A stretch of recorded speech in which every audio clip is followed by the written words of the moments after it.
As a kid, I was into cars, and I'd sometimes sit with Grandpa and watch cars go by. You know, you could tell a Buick from a Dodge or a Plymouth, a Ford from a Mercury, and a Chevrolet from a Buick. And I just enjoyed listening and watching, and I don't watch a whole lot of TV, but I've been finding every once in a while if I flip something on, I really don't care about the storyline or what's going on. I'd like just look at the old cars in the 50s and 60s and all like that.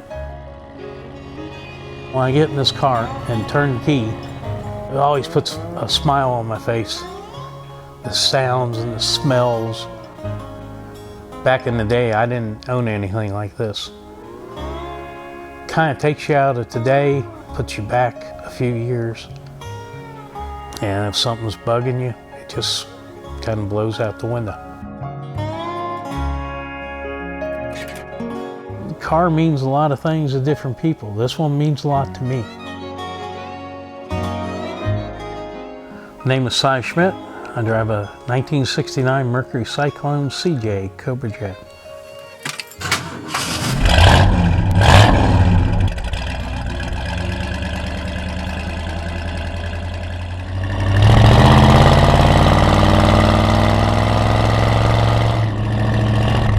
This and the Roadrunner and the Ford Cobra, the Torino Cobra, were kind of the basic muscle car, and they were intermediates. The Mustangs and the Camaros and the Firebirds were always the smaller cars. Full-size Galaxies and Impalas and all those were kind of falling out of favor because of weight. These cars were quite a bit lighter. This and the Torino raced in NASCAR against the Chargers and Roadrunners. Where it fell in the Mercury line was equivalent of the Mustang. It was a little bit more luxury, so that's what I've considered it. The engine on this car is probably the heart and soul of it. It's a 428 Cobra Jet. Advertised horsepower was 335. Actual horsepower was, I'd say, somewhere around 400. It has a C6 automatic transmission. Detroit locker rear end, 350 gears in it. Ram air, which makes it pretty rare in itself. It's a nice package. It cruises on the highway. It's got a lot of punch. There's a lot of newer cars that'll just run off and leave it. But you know, for an older car, this thing held its own back in the day. And that's what attracted me to it. Plus the orange color. It's called Competition Orange. If I ordered the car, I probably ordered a 4-speed instead of the automatic, but the automatic's just so nice, you just put it in gear and go.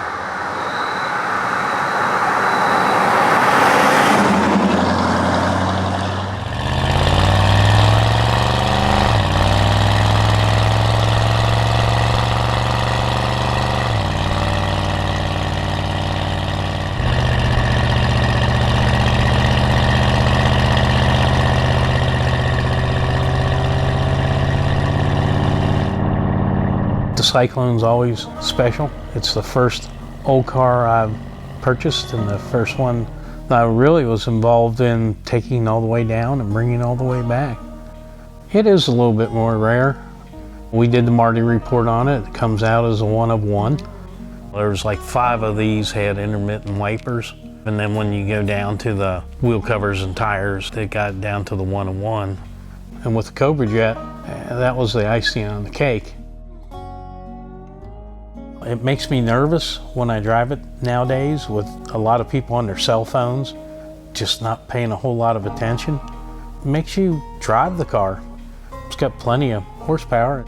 You can run right past 75 or 80 and keep going and not realize that you're going that fast. And it's very comfortable to cruise there. You're right in the power curve of it. The brakes on it are 4-wheel drums and it will pull the car down. But it's not like driving a new car with 4-wheel disc on it. It doesn't have the stopping abilities. I've crashed it once because somebody turned in front of me, so I'm nervous when I drive it. If I want to see a museum piece, I go to the museum, but I like these cars and I like driving them, so we tend to roll them when we can.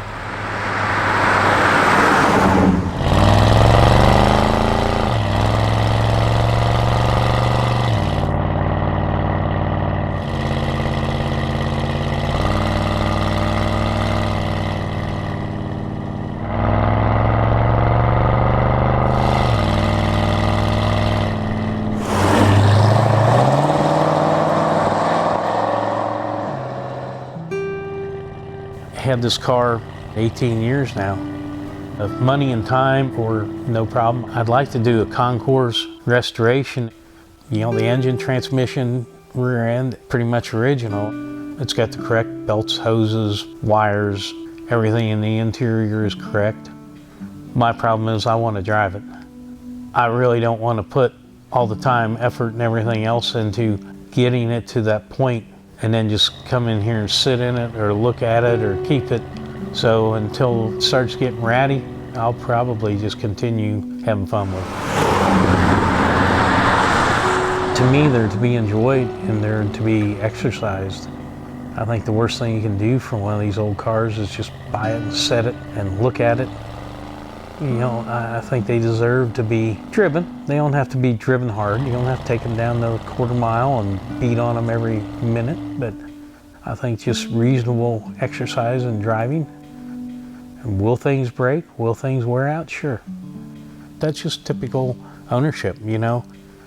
It's just a nice thing to add a little bit of spice to life and a little bit of zest to life.